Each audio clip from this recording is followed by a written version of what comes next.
초등학교 4학년 때 발생한 학교폭력을 6학년 때 신고해서 조치를 받게 하는 건 가능해요.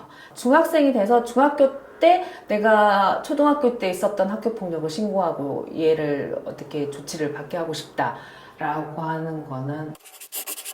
안녕하세요. 학교변호사 김영미입니다. 오늘은 지난 시간에 이어서 성희롱 성폭력에 대해서 좀 더 이야기를 나눌 텐데요. 오늘은 그 피해자 상담을 직접 해드리면서 말씀을 나누도록 할게요. 첫 번째 사연인데요. 저는 현재 고등학교 2학년 학생입니다. 계속 같은 학교 동성인 애가 자기는 재밌다고 하는지 모르겠는데 계속 성적으로 불편한 말을 합니다. 그래서 선생님한테 말해서 선생님이 그 학생에게 주의를 줬는데도 계속 반복해서 이야기하고 있고, 부모님한테 제가 말씀드리기도 좀 곤란한데 부모님 모르게 이 학교폭력을 진행할 수 있는 방법은 있나요? 기본적으로 학교폭력 진행은 부모님 모르게 할 수는 없어요. 왜냐하면 학교에서는 기본적으로 보호자한테 알리게 됩니다. 보호자 모르게 하는 거는 쉽지 않아요. 현재 수사기관에서도 성희롱 성폭력 사건의 피해자가 미성년자인 경우들이 있잖아요. 그러면 이 미성년 피해자들이 나는 부모님한테 알리고 싶지 않고 그냥 조용히 제가 진행을 하고 싶은데 어떻게 하면 될까요? 라고 문의를 주는 경우가 정말 많거든요.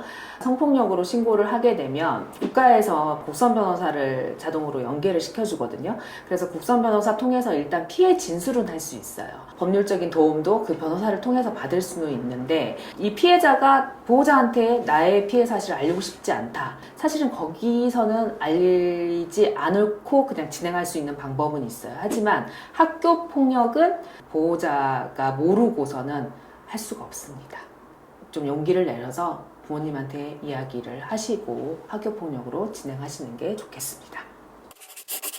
두 번째 상담 사연인데요. 우리나라 초등학생은 학교폭력 가해자로 신고당해도 형사처벌을 안 받잖아요.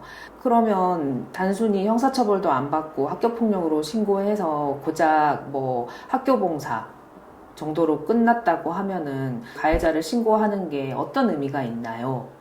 그쵸? 아직 어리니까 형사처벌 받을 나이는 아니잖아요. 초등학교 보통 3학년까지는 우리가 아무런 형사처벌을 받을 수 없는 나이예요. 우리가 10세부터 촉법소년이기 때문에 만 9세면 3학년까지 보통은 형사처벌을 안 받는 나이에 보호처분도 안 받고, 심지어 심하게 말하면 살인을 저질러도 사실은 아무런 처벌을 받지 않는 나이예요.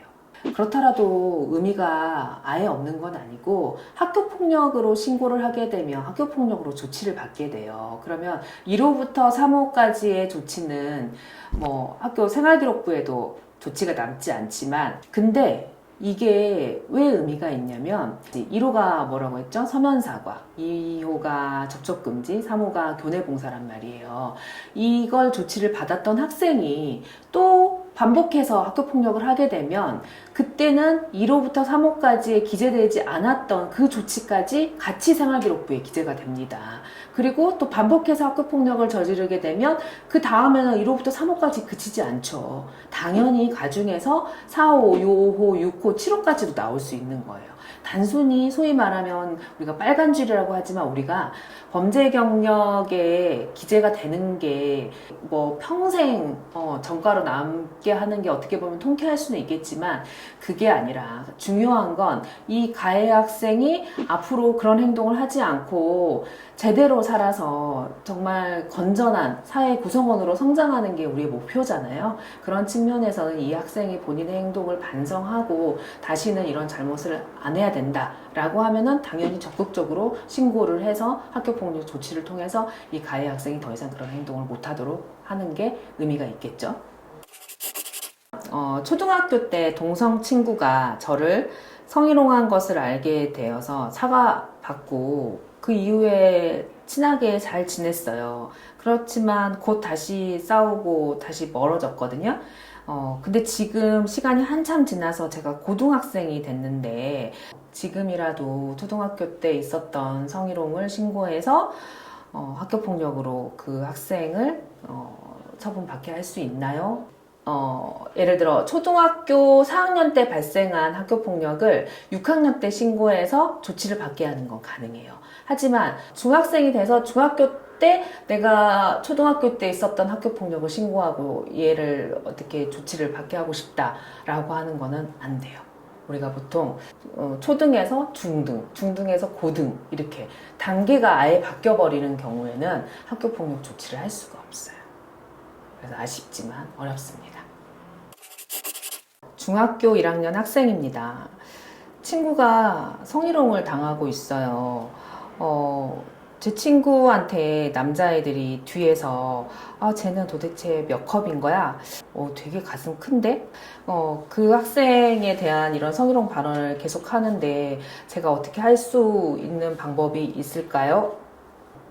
나는 괜찮은데 사실 나도 듣기가 불편해요. 왜냐하면 내 친한 친구 아니면 친하지 않는 친구라고 하더라도 이런 성희롱 발언을 계속 하는 거를 나도 어쨌든 듣게 되고, 그 다음에 실질적으로 가장 피해를 입은 그 친구는 아는지 모르는지 어떤 문제를 제기하지 않고, 근데 나는 이 아이들 남학생들이 계속 이런 성희롱 발언을 하는 것을 멈추게 하고 싶고, 이럴 경우에는 선생님한테 말씀을 하시고, 말로 해도 되고요, 써서 줘도 되고.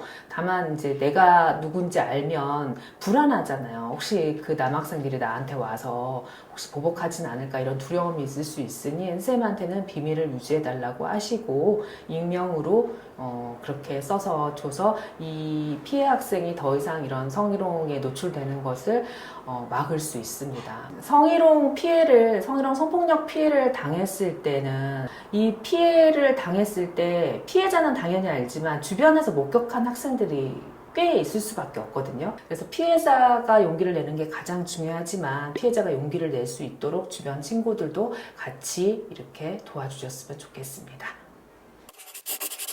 오늘은 성희롱, 성폭력 피해에 대해서 상담을 한번 해봤는데요. 학교 폭력, 그리고 성폭력, 성희롱 어떤 문제든 궁금하신 부분이 있으면 저 김영미 변호사를 찾아주세요.